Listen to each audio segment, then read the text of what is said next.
gigit dia okey sikit. Ya, Pasal sangat, cantik ula kaki sangat dia. awak ni. Ula ibu. Tak sakit. Dia memang manja. Manja, lembut je. Ambil ni, ula tangan. Ula tangan hati. Dia tak apa sangat. Waktu besar dia okey lagi besar. Ini maksimum besar dah dewasa dah ni. Ni medium. Medium. Bukan belum lagi. Dia belum lagi. Boleh membesar lagi lah. Tak apa, biar dia naik atas kepala hati. Dia baik Apa dia punya silap? Kat ibu pun ada. Lagi.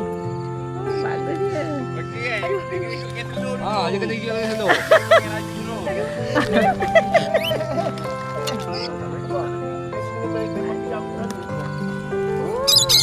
Duduklah. Tak apa. Tak kisah. Kata kalian. Duduk. Tak ada hal. Yalah.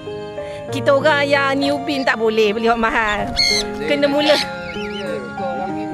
Mina. Iya. Oh.